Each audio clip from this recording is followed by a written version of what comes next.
everybody. It's Friday and it is 12 o'clock, and that means that it is the I Love Real Estate Success Story time. Now, as you already know, this time we like to always have a bit of a look at what students have done within the I Love Real Estate community. And every week, we find out a little bit more insight into what students have done and how they've used Dymphna's training to be able to change their life, do a few different things, to be able to put themselves in a better position, maybe replace their income, maybe gain a bit of equity, maybe just kind of change things enough so that they're actually setting themselves up for retirement that they never thought they could. Whatever it might be, it's always insightful. And today we've got another very interesting student. Now, this person I have known for a number of years. She has a very, very different story because she's come in at a bit of a younger age than many other students have come into the I Love Real Estate community. So let's get these things rolling straight away and introduce Brooke. Brooke, how you doing there? Good, how are you? Yeah, good. Now, you are tuning in from your farm up there in Queensland, and you've got cows running in the background. Is that right? Yeah, it's the only spot I get service. So you've got to go outside to get service on the internet, yeah? Yeah, that's it. Awesome. Hey, well, thanks so much for working out to join us here as well. Thanks for having me.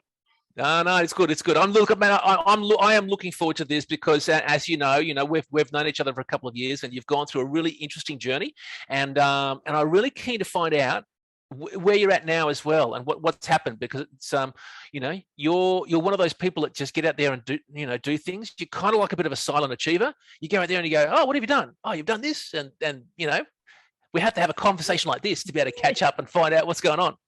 Yeah. So but look, can we start back at the beginning, and can you get a bit of an insight before you joined?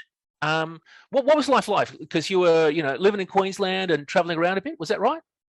Yeah, absolutely. Yeah. So as a kid, we tripped around a fair bit. We moved every 5 or 6 years sort of thing. And I guess as a kid, I always had a keen interest in money, probably more than anything, because we never sort of had it. So I was always determined that if I was grow up and have kids, that I wanted sort of, I guess, a little bit more comfort around life. And so I sort of, started off working and saved a little bit of money, and sort of knew pretty quickly that, I needed more than a wage to be able to have the income and the life that I wanted, sort of thing. So started looking at different things and shares and network marketing and you name it. I sort of, had a look at it and had a try of it, and then sort of come across property and sort of didn't know a lot, and ended up buying my first property when I was 18 with no education at all, just going pretty much off what the real estate agent sort of told me, and negative gear and buy it in your own name and all the good stuff. So done that, and it actually worked out pretty well. So I was pretty excited, and it wasn't too long after that I was able to buy another property. But shortly after that, it was sort of around the 2008 where everything sort of dropped off, and especially I bought in regional areas sort of thing, and felt it pretty hard. So quickly had to go back to the drawing board and work out another way of being able to strategize to be able to make the income that I wanted, sort of thing. So I guess that's where I went back to the drawing board, and that's sort of when I found Dymphna and the program that she has. Mm-hmm. Interesting. So you're off to a really early start, compared to most people. We've had a couple of other people have said that, look, they bought a property at around 18 as well. So, so you're really kind of like, that's exactly what you want to do when you're getting out there. Awesome. So, how did you come across Dymphna? What's the story? Because it's always a little bit interesting, and like, I could imagine that, she's not going to come up there too often.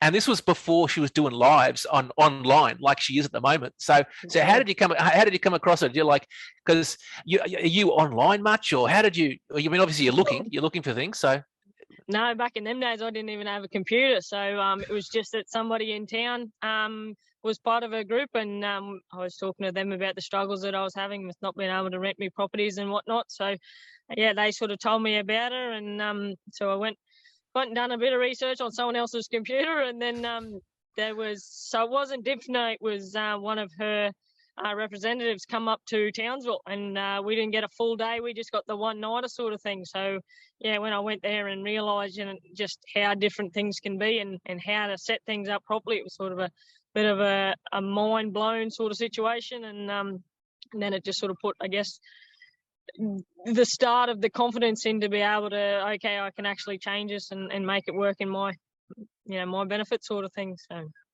Yeah, good. Yeah. So you're wanting to get yourself set up, and this was kind of like did you know that this was going to give you what it was going to give you at the time, or you were just like, this is the best thing that you've seen, or were you just going to try it out? Yeah, I guess, like it was something that I was like, right, well, now I can see. I've always wanted this thing, but I couldn't see how to get there. And after seeing some of the strategies and seeing what other people had done in the community, I was like, well, if they can do it, I can do it. So yeah, as soon as in that, I think the biggest thing in that the one day or the one nighter that we went to was just a different array of strategy sort of thing. And I guess in my situation, I was working on cattle property, so I wasn't making a great deal of income, and I'd spent all my equity on the 2 properties that I'd already purchased. So, being able to sit there and listen to how people have done it with other people's money and different strategies that they'd been able to use was, something that sort of really tweaked my interest sort of thing, and that just showed how I could grow without having to, work 50 years for it. Mm-hmm. Oh, good to hear. So how did things change? Obviously, look, there's a lot of things, there's a lot of strategies, and like a stack of things. And at that time as well, you would have had a box delivered out to you. Is that right? Yep. So there's this massive box. You got a stack of CDs and manuals and so forth, because it wasn't anywhere near online as much as it was now. So what happened? What were the things? Did you go to a boot camp, or did you get into the training first? What was your first kind of Yeah. So it worked out good for me, not being also online. So I was able to do it with all the DVDs and the reading and everything like that. And so I booked in for one of the 3 days down in Brisbane. So flew down. That was a pretty big experience for me just in itself, being down there and I guess by myself and around all these new people and fancy people. And so, but it was definitely good. It was a great experience. And from there, I sort of took the basics home and started doing what I could with the properties that I had and trying to get them structured correctly. And I was able to subdivide one of the properties that I had, and then we just added bedrooms. There's not a whole lot more we could have done with them. They weren't the greatest purchases, but we were able to increase the rent, and now we can rent that property before a lot of other people's rent theirs. So they were the basic sort of things, and then we started looking at ways that I could purchase new property sort of thing, and working with vendors and stuff like that to get the first couple of deals underway. Awesome. Now, just on that, you mentioned a couple of things. You're coming from a bit of in the country, you're not used to being in the city, is that right? Because like you're living in a place that's. I just want to kind of make sure that people people understand that you're used to being like living farm life. Give us a bit of an idea. Are you like close to a town? Are you near a town? What's the because flying to Brisbane was kind of a big deal for you, yeah? Yeah, absolutely. Yeah. So I believe at the time I was on a station probably about 100k out of town. And you sort of got to town once every sort of 6 weeks sort of thing, and you didn't know anybody in town, so you just went and had a feed and done your shopping and come home sort of thing. So you're around probably 5 or 6 people for the majority of the year sort of thing until you flew home at Christmas time, and that was just how it was. So even to be in town was sort of it was uneasy for me. So to get on a plane and be down in Brisbane was sort of like Dundee when he went to America. Yeah. Yeah, awesome. And the town that you were outside of, what was the population of that town? It's about 8,000, which is sort of. Yeah. Okay, cool. All right, yeah. So a few people, but but either way, it's not a big town at all. Yeah. Oh, cool. So a bit of adventure, and it must be a bit intimidating getting with so many people in one room. Yeah, absolutely. Yeah. Yep. Awesome. So if you have a look at obviously the boot camp and getting into it, and you were kind of, you know, starting to dive in, what was the thing that kind of really impacted you? Did you find something and go, you know, this is exactly what I need, or was there something else that you didn't see and went, oh, you know what, I'm glad I learned about this? Was there anything like that when you were getting into the training? Yeah, I guess there was a lot of things, like the basics, and it was sort of important so that I knew that I could, you know, grow, and it wasn't going to get taken off me, or I wasn't going to do it the wrong way. But I guess through my journey, I've chopped and changed strategies to, you know, suit, you know, my situation and whatnot. And I guess the greatest thing was, you know, every strategy that I wanted to do, there was someone in the community that I could go and talk to more about it, that done it day in, day out sort of thing. So I guess the community was the biggest thing for me. Like, yeah, the different strategies too. Like they come at, you know, if I had a problem, they would look at it completely different, come up with a completely different strategy, you know, that was, you know, specialised to that sort of situation. So it's just the really out of the box sort of thinking, and to solve the issues that I had. Yeah, awesome. Now, that is a local bird in the background, isn't it? Yeah, probably. Yeah, probably a crow or something. Awesome. Okay, cool. So can you give us a bit of an insight into some of the deals you've done? You know, like what?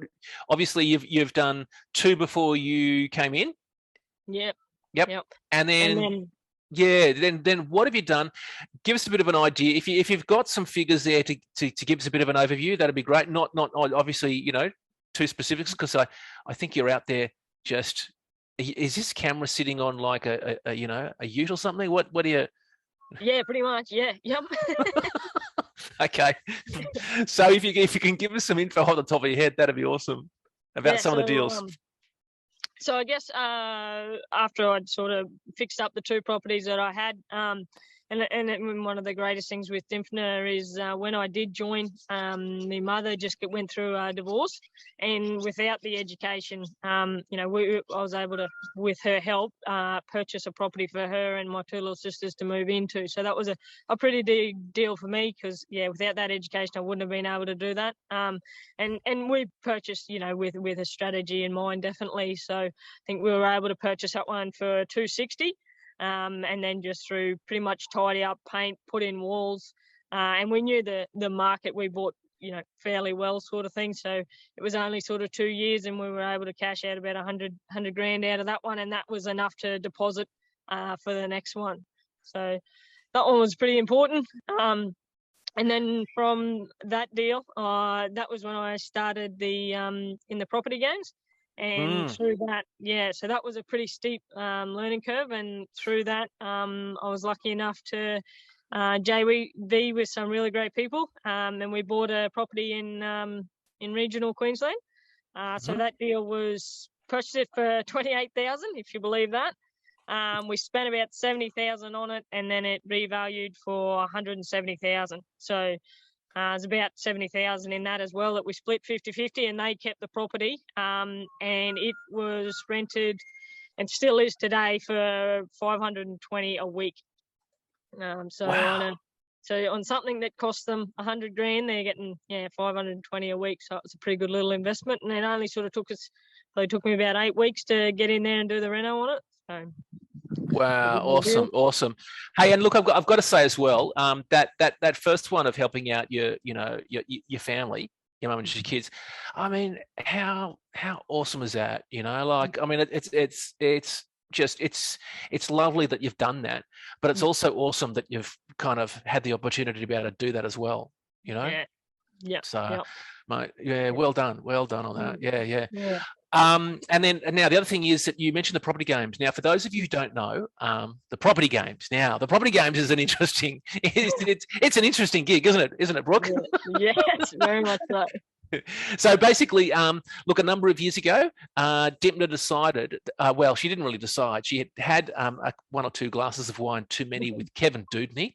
And they've had this idea because her daughter, Sam, was at a point in time about 18 years old, and she wanted to get into property. And she's like, how do I get her into property?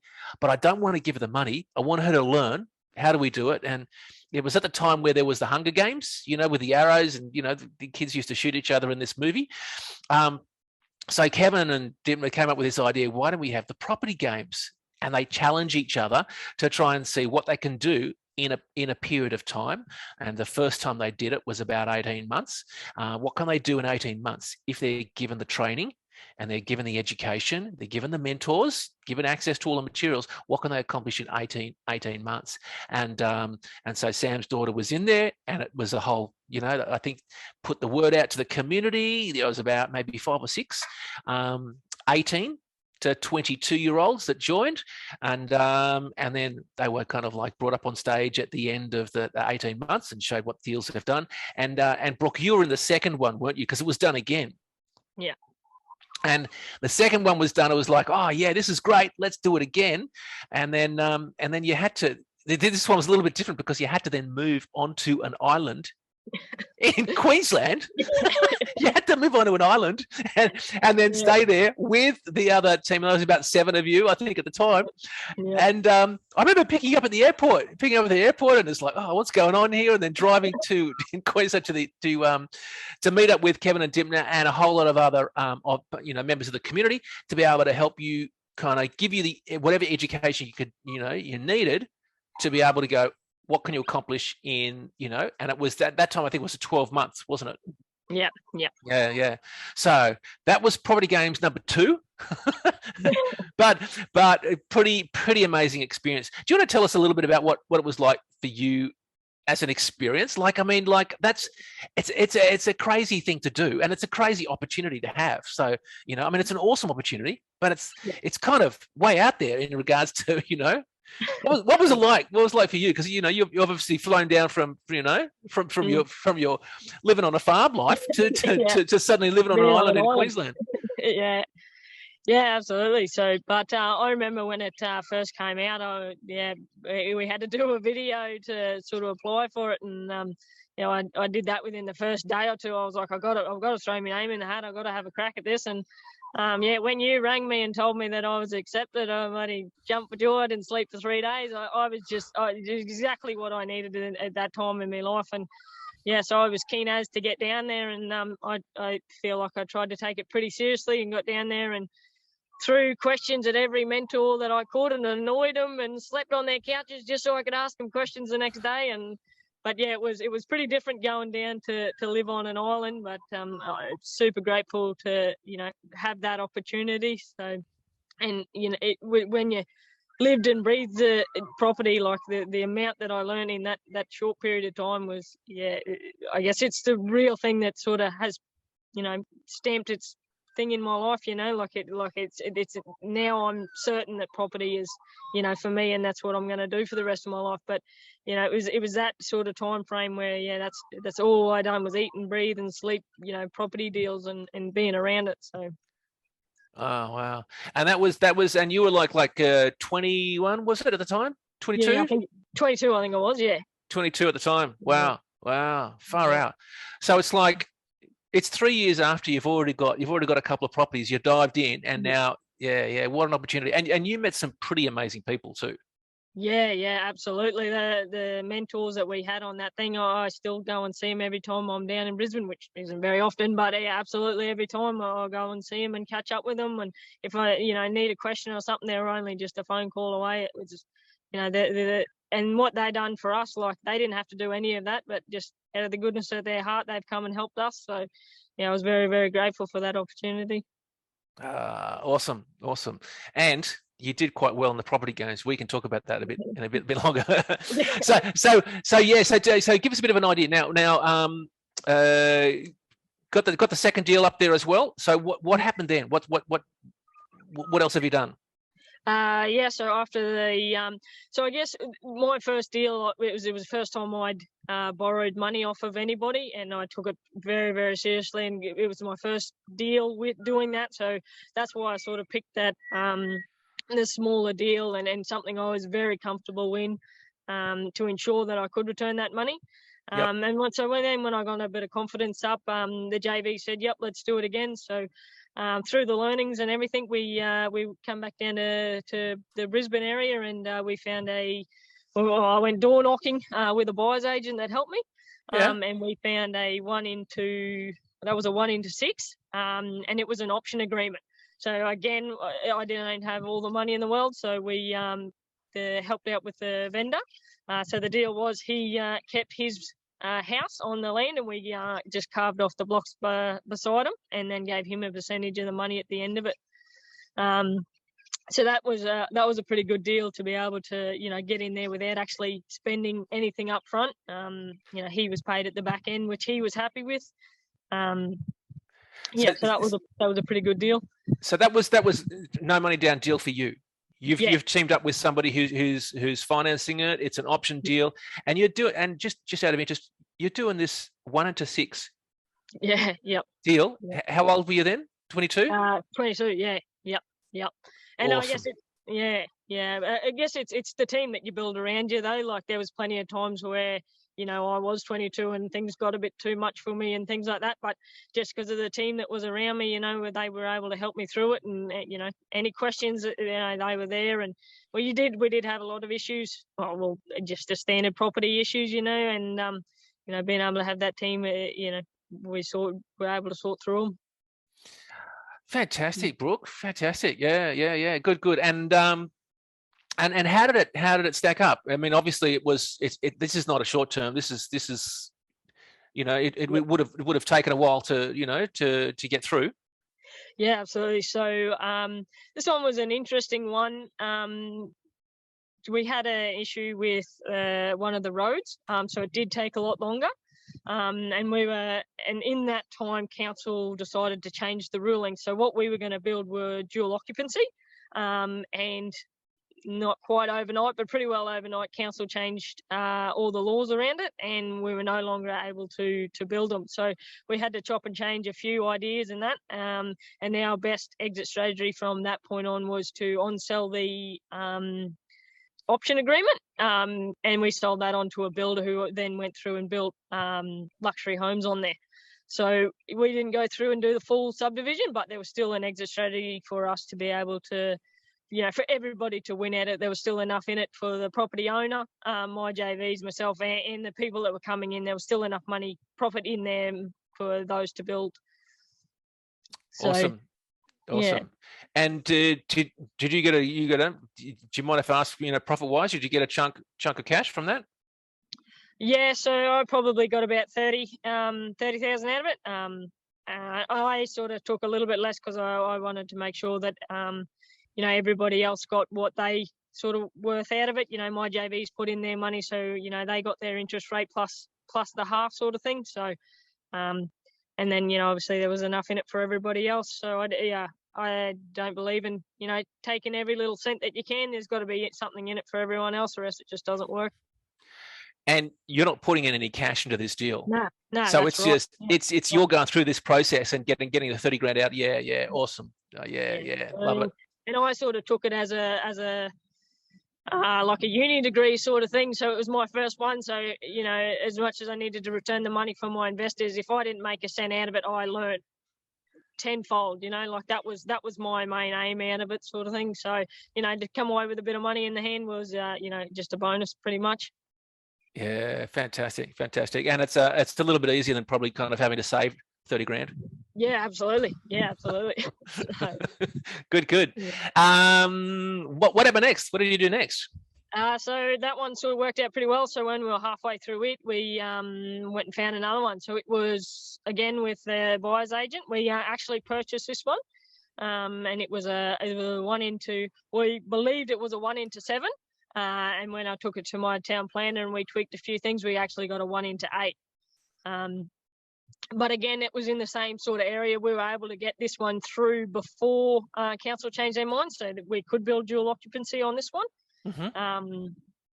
But again, I wasn't very interested in, you know, our strategy wasn't to build, so we went through and sold that as the blocks of land. Okay, so you did the subdivision and then they sold the land off, yeah? Yeah, correct, yeah. Yeah, awesome. Out of interest, how long did that one take? It was about 8 months, that one. Yeah. 8 months, all right. And how did it stack up, you know, just roughly dollars-wise? I believe we made about 100,000 each out of that one. Awesome. You know, from the JV, yeah. Great. So, and the previous one you did, the JV in Brisbane, 1 into 6. How long was that one? That one was a little bit longer because we had the issue with the road, so it was probably about 15 months roughly. Yeah. Okay. Cool. So not bad. So you're getting kind of better at this, hey? Yeah, slowly. Yeah. Well, slowly, like 8 months and 100K. That's not bad. Yeah. Awesome. And what did you do? What did you do after that? So after that, so this was sort of about the time when we sold the original, the very first property where my mother lived in. Yep. And from there, we used that equity and what else I had made and put it into another property for my mother to own. And we're just working through the DA now to have a wedding venue and accommodation on it. So once it's, so we've already been able to uplift the equity, just got reval done on it last week, and there's about another 150K in it. And that'll allow us to build our accommodation. Once it's up and running, that will mean that's enough income for mum not to ever have to work again. So fantastic, eh? Yeah. So it's a pretty big deal, that one. Oh, that is awesome. That is so cool, hey? Yeah. She must be over the moon, hey? Yeah, absolutely. Hey, now, I got to say as well, now, in these things, because you're talking about a couple of deals here, at what point did the property games kind of wrap up? Like you did that 1 into, was it the 1 into the 6? Was still within that time frame of the property games? So both of those subdivisions finished probably about three months after the property games. So you were into those during those property games? Yeah. Okay, cool. Yeah. All right. Now, for those of you who don't know, when the property games wrapped up, every one of those, the challengers got an opportunity to speak on stage in front of a fair few people, probably the more people than you'd seen in your lifetime, Brooke. Yeah. Especially in one room. Yeah. All staring at me. All staring at you. That's right. And can you tell us what that was like? Like, obviously you've done this thing, and it was 12 months in a pretty amazing, a phenomenal kind of opportunity, and you've taken it full on. Yeah. What was it like to get up there and share your story and what you've done on stage? Yeah, it was pretty unreal. I had done a lot of work with Kevin and Lisa leading up to that moment, just so I didn't freak out and run off stage and whatnot. But it sort of got to the point where the community was that much of a family. I just got up there and talked as if I was talking to a bunch of mates, sort of thing. And it was more so just telling my story as to it is what I can do. I'll help anyone to do you can do it too, sort of thing. So. It was nerve-wracking, but at the end of the day, I was excited to show what education, how it can help people's lives, sort of thing. So I was a little bit actually excited when it actually come my time to talk. So. Yeah. Oh, good, awesome. That must be that'd be interesting. So that work with Kevin and Lisa, and now for those of you once again who don't know, so Kevin Dudney, part of the community, he does deliver a number of programs. Recently, he did the 8% Cashflow Nation boot camp, 1-day boot camp, and he works with his wife, who really does a lot of help in the whole area of personal development side of things as well. Yeah. Yeah, absolutely. Yep. Yeah, so they've obviously been quite highly involved with you guys with the property games experience. Yeah, and then it came for the time to vote. And so what happened was, obviously everyone's up on stage and they're sharing their story, and then there was a vote that was put out to the community, and lo and behold, Brooke, you came in number 1, didn't you? Yeah, surprisingly enough, yeah. Yeah. So wasn't actually expecting it. Yeah. Pretty amazing experience, though, isn't it? Yeah, absolutely. Yeah. Yep. Yeah, fantastic. Yeah, well, yeah, super well done. It was just now for those, if you want to catch up on it, it is under the Super Conference recordings. Not too sure where I can find it, but I'll grab the link and I'll make sure it's in here as well, so you can catch up on that when shared a story on stage. It's a pretty awesome experience, and you can see all the other the challenges there as well. So cool. All right. So Brooke, can you give us a bit of an idea? And I'm asking this question because when a new person comes into the community, that you can have a whole lot of different points of view of like, oh, gee, I'm just going to go and do this. I'm going to go and do this. And often not used to kind of running into a problem or an issue and then going, geez, how am I going to address this? What am I going to do? So can you give us a bit of an insight? Like, have you got some kind of something that you've run into, you thought, I don't know how I'm going to solve this? Obviously, you're going to lean on the community or do what you need to do to have it how to solve it. I want to really kind of have a bit of an insight into how you solve problems. So can you share like a situation where you've run into a problem, didn't know how to deal with it, and then what you did? Yeah, so I'll go back to one of the first properties, and with the JV, it was only 28 grand. So in that deal, I made sure, being the first deal, that I didn't put myself under too much pressure. So if something had happened, and there was times when so we had to put a new bathroom in, and the flooring needed to be redone because it wasn't able to hold the strength of what we wanted to design, sort of thing. But I was up there, I'm far from any builder, sort of thing, and when that sort of hit me, I was like, oh well, I don't know what to do, like. And I guess I teamed up with really good JVs. They said, it's fine. We'll get through it. It's all part of it, sort of thing. So, having that good team around you, but not putting yourself under too much pressure. Like, that blew out by 2.5 weeks with the renovations. But at the end of the day, it's not a big deal. It wasn't costing us heaps in holding costs. It wasn't, and the cost of actually fixing it was, minimal, like it was like $2,000 or something. So at the end of the day, it's not, you're not under so much pressure. And I think that for the first 1 or 2 deals is a big thing, sort of thing. So you're not stressing out the whole time.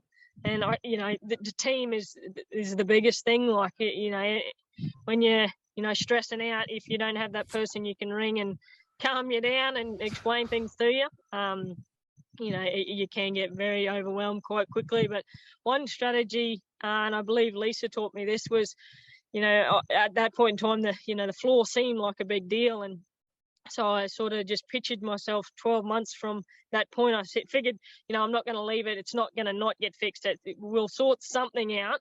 And I sort of pictured myself sort of 12 months out looking back, and really, it's not going to be that big a deal. It's only going to cost me a day or two. It's only going to be $2,000. Like, in 12 months' time, this is like, it's not even going to be an issue. I'm going to look back and think, it's fine, sort of thing. And now that I can look back, it really isn't an issue, So, and I guess picturing yourself in other situations that you've been able to come through, and knowing that you have got through it, and it's just little hurdles that you've got to get over, and not to get too caught up in the moment of things.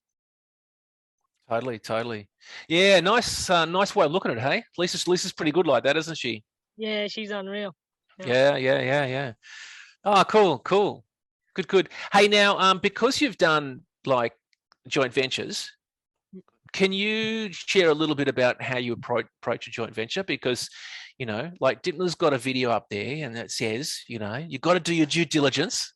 You've got to do your due diligence on the deal, but you also got to do your due diligence on the person that you're entering the joint venture agreement with, to make sure that you're compatible and you get along, especially when things might, come up, such as what you mentioned.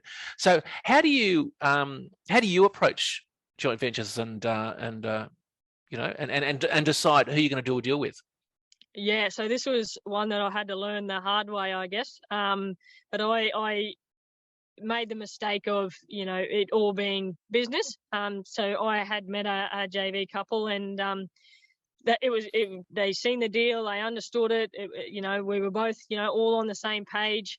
And I didn't ask too many questions outside the business, so I didn't get to know them as people.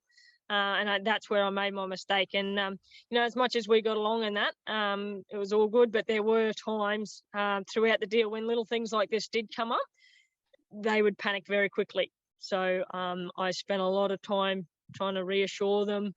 And I guess it was not the right deal for them.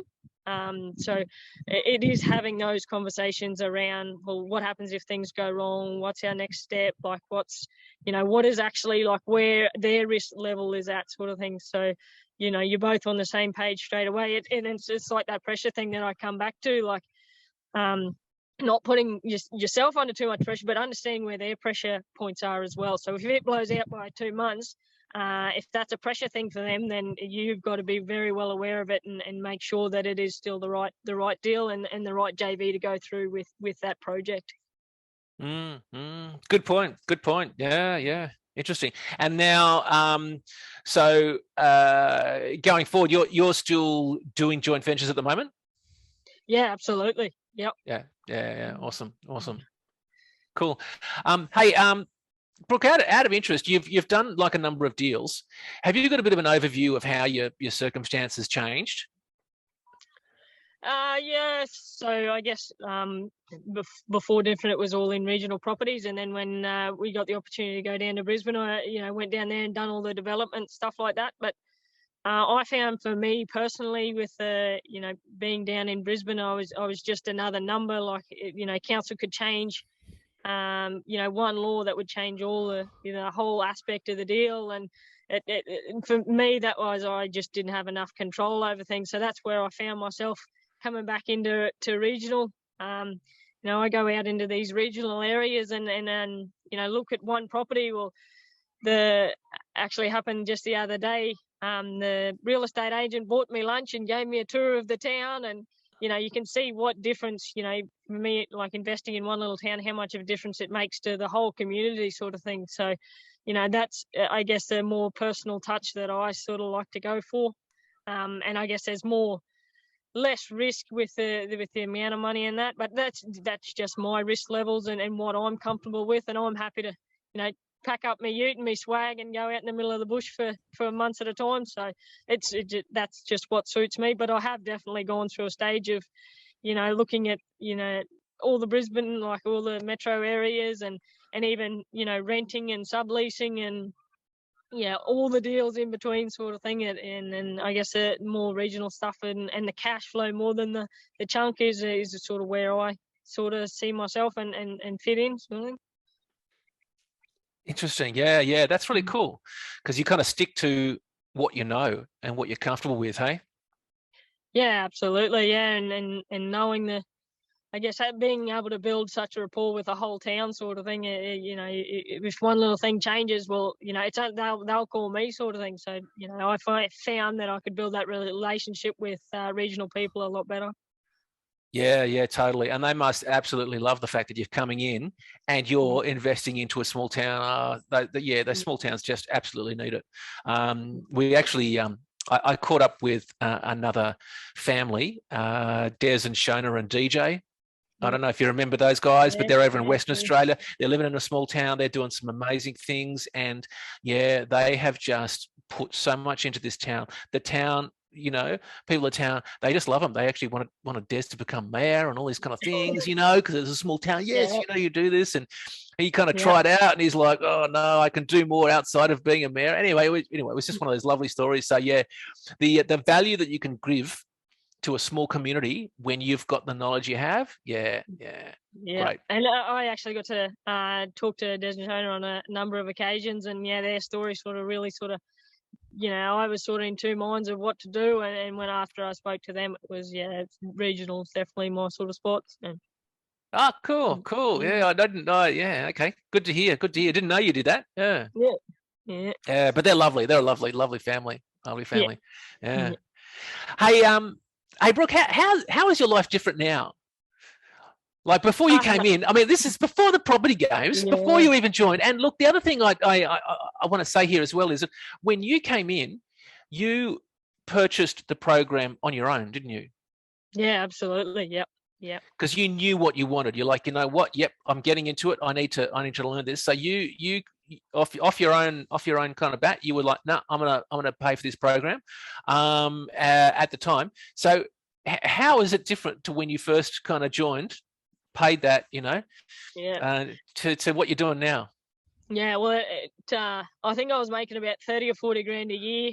So it took me a lot to save up, but I knew that, you know, spending that money was going to enable me to, you know, learn the strategies to, you know, be able to use other people's money and be able to continue to go forward. And I guess the biggest thing for me is, you know, I can, even when things go wrong or something doesn't work out, like there's, you know, different strategies you can do. There's always something new you can learn.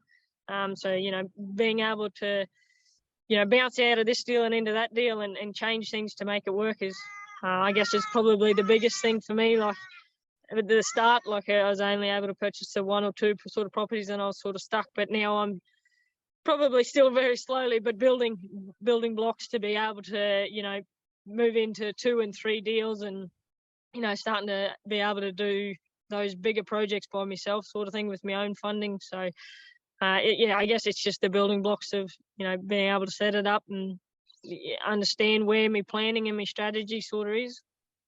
Mm-hmm.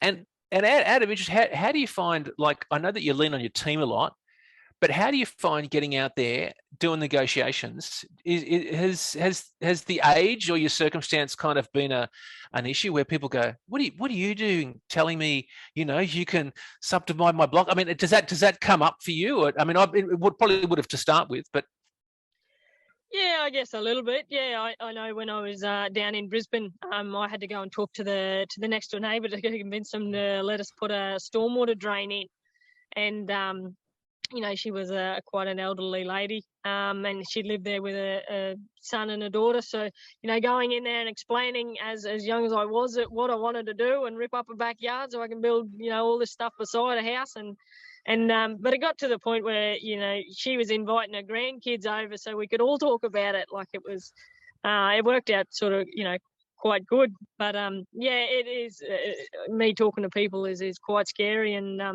But I guess it's just, you know, being human. Like I'm not coming in there to tell them how to do stuff or anything. I just see if we can find a win-win situation and what they need out of it and what I'd like out of it, and see whether we can come to any sort of agreement. that's pretty cool, you know, that, you know, you're not comfortable kind of doing that, but you're getting, you know, you're pushing past your barriers to be able to do so. Yeah. Yeah, and every time I do it, like I generally feel sick in the guts, but after that, it's sort of, you know, generally I learn something out of it, or, you know, there's more than one benefit, and by the end of it, I feel better than I did to start with, sort of thing. So it's Yeah. definitely worth pushing through. Yeah, fantastic. Hey, what do you tell others? Like, if you, I've been, I don't know how often you're going to catch up with, you know, members of the community, but if you were to catch up with someone, you know, like they were kind of going to catch up with them and say, hey, you know, new to the community, and, you know, obviously online as well. What would you tell them? What would be your piece of advice to, you know, when people are first starting out? Just stick at it. Yeah, there's been many times where I've sort of fallen off the rails, I guess, and then you know, you see one of these videos and then you think, yep, I'll you know, try again, but it's just that just sticking at it. Like I think I joined Dymphna nearly 10 years ago, sort of thing, and it's been a slow journey. Like I still not in any means, you know, got the income or the life that I want, sort of thing, but I know that I'll get there, sort of thing. So I guess it's just stick at it and don't be afraid to, you know, change things if you need to in your situation, and yeah, just keep having your team. And if you can build a like-minded team, it don't have to be people that are more experienced than you, just people to talk to about it. Like that was a biggest thing, you know, being in the property games. That's sort of where, you know, I'd probably still be fuddling around if it wasn't for those property games where, you know, you're forced to think about it all the time, all day, every day, sort of thing. So yeah, if you can get that around you and just, you know, going through all the studies and,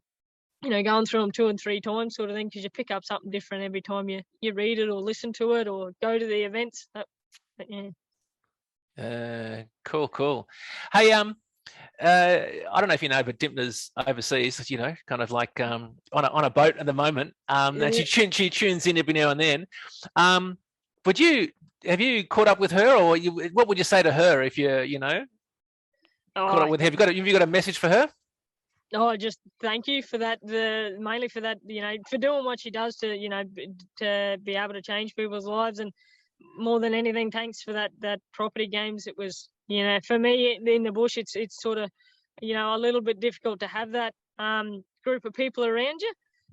So to be able to be in that environment and, but yeah, just having that community is a big thing, you know, like being able to bounce ideas off people and just keeping you going, keeping you motivated. And yeah, I think I'm very, very, very grateful. It sort of put my life in a position where, you know, I didn't have a clue how I was gonna do it, to, you know, being able to put a plan in place, sort of thing. So very grateful. Awesome. And we should also mention Kevin as well, because he played a major role. He's like, you know, partners in crime, not in crime, but, you know, partners in partners in the property game. Yeah, absolutely. Yeah. So I think I probably spent a little bit more time with Kevin. I spent many times up at their farms. So yeah, they went out of their way a great deal to help me, and both Kevin and Lisa, full gratitude for everything they've done for me. Yeah. Did you sleep on their couch a few times? Yeah, probably a lot in that year.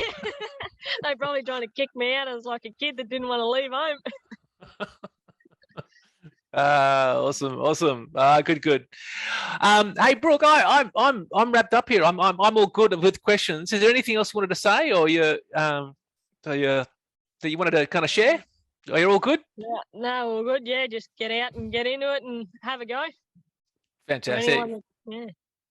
Good. Hey, can you do a bit of a pan shot to see where everything's at? Because you're literally, this is the best day. So if you don't know, this is Brooke on a farm.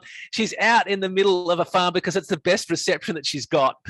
Yeah, the cows have actually just walked off. They were all here behind me before. And now, there's no house there or anything. So like, why? Are you kind of a long way from your house, or where? This is just a paddock. It's just a paddock. Yeah. So this is just a paddock that I lease off council just for my cows, sort of thing. So, but it's halfway between town and where I live, sort of thing. So I didn't want to be standing in town trying to do this, and I can't do it at home. So this is the next best option, I guess. Awesome, fantastic. All right, well, so you've driven to a paddock, so you can kind of tune in. Yeah. Good. Got to do what you got to do, right?